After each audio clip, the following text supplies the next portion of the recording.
Ih, lucu sekali ya. Anjing ini pintar main skateboard.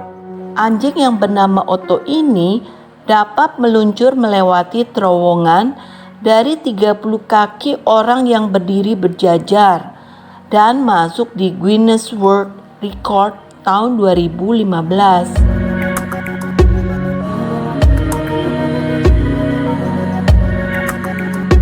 Tapi tahukah kamu bahwa untuk bermain skateboard, Otto butuh energi loh.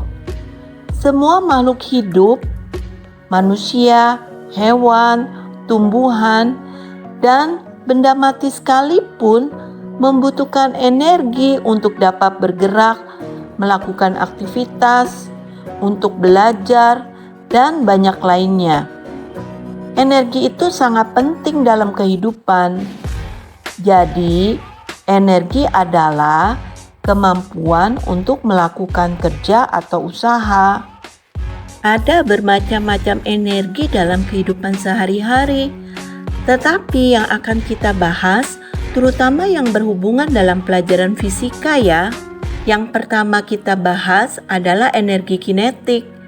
Energi ini dimiliki oleh setiap benda yang bergerak.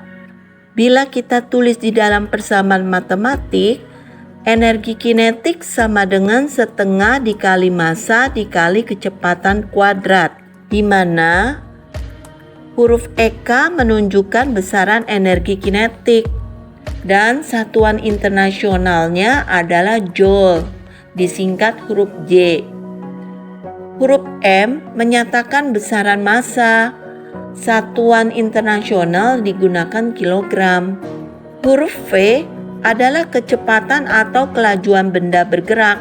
Satuan internasionalnya adalah meter per second. Yang kedua, kita bahas tentang energi potensial. Energi potensial sebetulnya menyatakan jumlah energi yang tersimpan dalam benda. Dalam kehidupan sehari-hari, kamu pasti sering ya mendengar kata potensi. Potensi itu adalah kemampuan atau kekuatan yang dimiliki suatu objek yang masih tersimpan. Bila dikembangkan atau dilatih, akan dapat menghasilkan hasil nyata yang maksimal yang dapat dirasakan atau terlihat. Nah, di dalam fisika, energi potensial terdiri dari pertama energi potensial gravitasi, yang kedua energi potensial elastis, yang ketiga energi potensial listrik, yang keempat energi potensial kimia. Sekarang kita akan bahas energi potensial gravitasi. Energi potensial gravitasi adalah energi yang dimiliki benda akibat posisi atau ketinggian benda terhadap acuan tertentu yang berada di suatu medan gravitasi. Jadi, bila kita menuliskan dalam suatu persamaan matematika atau rumus, EP sama dengan M kali G kali H, di mana huruf EP menyatakan energi potensial gravitasi, satuan internasionalnya Joule. Huruf M menyatakan massa benda, satuan internasionalnya kilogram. Huruf G menyatakan percepatan gravitasi bumi. Nilai G itu sebetulnya 9,8 meter per second kuadrat. Tetapi untuk memudahkan perhitungan, kita biasanya langsung menggunakan nilai G itu sama dengan 10 meter per second kuadrat. Huruf H menyatakan posisi benda terhadap titik acuan tertentu atau ketinggian benda. Satuan internasionalnya kita gunakan meter.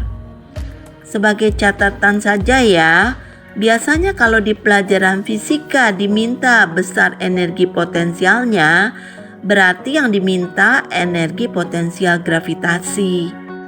Berikutnya, kita akan bahas tentang energi potensial elastis. Energi potensial elastis adalah energi yang tersimpan pada sebuah benda elastis ketika direnggangkan atau ditekan. Contoh benda yang bersifat elastis adalah pegas, karet,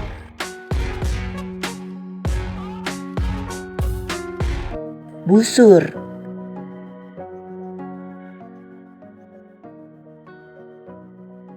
Bila benda elastis tersebut kita tarik atau kita tekan dengan gaya F tertentu sejauh delta L dari posisi seimbangnya, maka besar energi potensial elastis adalah EP sama dengan setengah dikali F dikali delta L.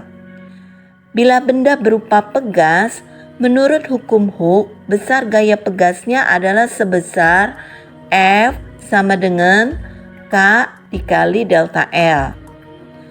Bila kita substitusikan kepersamaan EP sama dengan setengah F kali delta L, hasil akhirnya menjadi EP sama dengan setengah dikali K dikali delta L kuadrat, di mana huruf EP menyatakan energi potensial benda elastis, satuan internasionalnya Joule. Huruf F menyatakan gaya tekan atau gaya tarik, satuan internasionalnya Newton. Delta L menyatakan pertambahan panjang atau mulur, satuan internasionalnya meter. K adalah konstanta pegas, satuannya Newton per meter. Yang ketiga, kita akan bahas tentang energi potensial listrik. Energi potensial listrik adalah besar usaha yang dilakukan gaya listrik untuk memindahkan suatu muatan uji dari satu titik ke titik tertentu yang berada di medan listrik muatan sumber yang nilainya lebih besar dari muatan uji. Jadi, bila kita tulis dalam suatu persamaan matematik, EP sama dengan K dikali Q besar dikali Q kecil per R, di mana huruf EP adalah energi potensial listrik yang satuan internasionalnya adalah Joule. Huruf K adalah tetapan Coulomb yang besarnya adalah 9 kali 10 pangkat 9 Newton meter kuadrat per Coulomb kuadrat. Huruf Q besar menyatakan muatan sumber listrik, satuannya Coulomb. Huruf Q kecil menyatakan muatan uji, satuan internasionalnya adalah Coulomb. Huruf R menyatakan jarak muatan uji dari muatan sumber, satuan internasionalnya adalah meter. Nah, pembahasan macam-macam bentuk energi bagian pertama kita tutup sampai tentang energi potensial listrik. Kita akan lanjutkan materi macam-macam bentuk energi di video berikutnya. Karena itu, jangan lupa tonton video macam-macam bentuk energi bagian kedua supaya kalian tidak kehilangan informasi selanjutnya. Bye, sampai jumpa.